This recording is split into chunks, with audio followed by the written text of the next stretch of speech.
Jangan rusak amal SHALIHMU. Ma'asyiral muslimin rahimakumullah. Telah berlalu bulan Ramadan. Bulan yang diberkahi dengan ampunan dan Lailatul Qadar. Di antara kita, tentu telah berusaha maksimal untuk beramal solih sepanjang bulan Ramadan. Dan hari ini kita sedang berada di pertengahan bulan Syawal 1444 H. Marilah kita bertakwa pada Allah SWT dan melestarikan kebaikan tersebut. Dan tidak merusaknya hingga kita berjumpa lagi dengan Ramadan setahun lagi. Insya Allah. Rasulullah SAW memfasilitasi umatnya untuk melestarikan pahala puasa hingga setahun ke depan. Dengan mengerjakan puasa Syawal selama 6 hari. Disampaikan oleh Abu Ayyub Al-Ansarira. Nabi Muhammad SAW bersabda. Artinya, barang siapa yang berpuasa Ramadan kemudian berpuasa 6 hari di bulan Syawal, maka dia berpuasa seperti setahun penuh. Hadis riwayat Muslim. Kita berlindung pada Allah dari rusaknya amal kebaikan yang telah kita lakukan.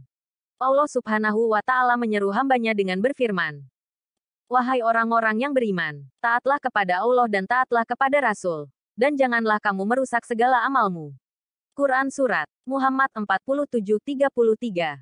Firman Allah ini memerintahkan kepada hamba-hambanya yang beriman, yakni garis bawah atiullah wa atiur Rasul, garis bawah taat kepada Allah dan taat kepada Rasulullah. Perhatikan, ayat ini tidak menggunakan atiu Allah wa Rasul yang sebenarnya bermakna sama. Namun kata atiu diulang 2 kali.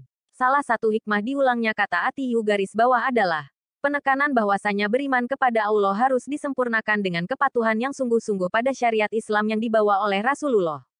Selain itu, ayat ini juga menegaskan bahwa hadits Rasul berfungsi sebagai pelengkap Al-Quran. Ketika ada hukum yang belum dijelaskan secara rinci dalam Al-Quran, maka hadits Rasul yang melengkapinya. Berikutnya disebutkan, wala tubtilu amalakum, dan janganlah kamu merusak amalmu. Maksud dari merusak amal adalah melakukan suatu perbuatan yang berpotensi merusak atau bahkan menghapus pahala amal solih yang telah dikerjakan. Diriwayatkan oleh Ibnu Abi Hatim dan Muhammad bin Nasr al-Marwazi dalam kitab Salah, tentang sebab turunnya ayat ini. Dari Abu Al-Aliyah yang berkata, pada awalnya, para sahabat Rasulullah berpendapat bahwa dosa tidak berdampak pada keimanannya, selama seseorang telah mengucapkan syahadat. Tiada Tuhan selain Allah, sebagaimana sebuah amal solih tidak diterima jika pelakunya mempersekutukan Allah. Setelah itu, turunlah ayat, wahai orang-orang yang beriman, taatlah kepada Allah dan taatlah kepada Rasulullah, dan janganlah kamu merusak segala amalmu. Barulah kemudian mereka merasa cemas bahwa dosa akan dapat menghapus kebaikan yang dilakukan. Lihat Asbabul Nuzul Quran Surat Muhammad ayat 33, Imam Suyuti.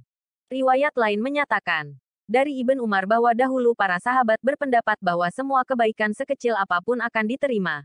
Lalu turunlah ayat ini. Maka para sahabat bertanya kepada Rasulullah, apa yang bisa membatalkan amal? Beliau menjawab, adapun yang bisa membatalkan amal solih adalah dosa-dosa besar. Perbuatan lain yang dapat merusak amal adalah membuat-buat tradisi maupun tata cara beribadah yang bertentangan dengan ajaran Nabi Muhammad SAW. Seperti yang terjadi di zaman kita sekarang. Ada orang Islam yang mengikuti upacara agama lain, merayakan Imlek di masjid, berdoa dan bersalawat di gereja, mengundang orang kafir untuk berdoa di masjid dengan alasan toleransi. Termasuk melaksanakan salat tarawih kilat seperti terjadi di sebuah pesantren di Jawa Timur. Atau beribadah mengikuti selera hawa nafsunya. Misalnya, sengaja merenggangkan jarak saf salat, membiarkan wanita salat di depan saf laki-laki, membolehkan wanita khutbah Jumat di depan jamaah laki-laki, sebagaimana yang diajarkan oleh pimpinan pesantren Al-Zaitun, Panji Gumilang, yang heboh dan meresahkan masyarakat baru-baru ini. Maka perhatikanlah peringatan Allah dalam ayat di atas. Dan janganlah kamu merusakkan segala pahala amal-amalmu. Muhammad 33. Selain itu, perbuatan apa saja yang dapat merusak amal solih? Dijelaskan pada ayat berikutnya tentang perbuatan yang menghapus segala amal kebaikannya, yaitu kekafiran dan menghalangi manusia untuk melaksanakan syariat Allah SWT. Sesungguhnya orang-orang yang kafir dan menghalangi manusia dari jalan Allah, kemudian mereka mati dalam keadaan kafir, maka sekali-kali Allah tidak akan memberi ampun kepada mereka. Quran Surat Muhammad 47:34. Di zaman kita sekarang, betapa banyaknya penguasa dunia yang menghalangi manusia dari jalan Allah. Di masa Orla Partai Masyumi yang berjuang menegakkan syariat Islam di lembaga negara dibubarkan oleh Presiden Soekarno. Sebaliknya membiarkan Partai Komunis, PKI, eksis padahal dia pemberontak. musuh negara sekaligus musuh agama. Demikian pula yang terjadi di masa Orde Baru. Sekarang, di zaman reformasi, atas nama kekuasaan, Presiden Jokowi menghalangi manusia untuk menegakkan ajaran Islam. Penguasa membubarkan HTI dan FPI, tapi membiarkan ormas, partai, LSM, yang bersekongkol dengan musuh negara. Atas nama kekuasaan, membunuh 6 orang pengawal ulama, memenjarakan sejumlah ulama dan tokoh Islam yang ingin menegakkan syariat Islam. Betapa ruginya. Apabila tidak bertobat, maka seluruh amal kebaikannya terhapus. Dosanya tidak diampuni. Dan di akhirat menjadi penghuni neraka. Indonesia harus berubah dan dirubah ke arah yang lebih baik. Untuk itu diperlukan pemimpin yang bertakwa, cerdas, amanah dan dicintai rakyat. Bukan petugas partai. Bukan pula pewaris tahta oligarki. Barakallahu li walakum wali jamil muslimin. Yogyakarta. Jumat 15 Syawal 1444 H tanggal 5 Mei tahun 2023 M.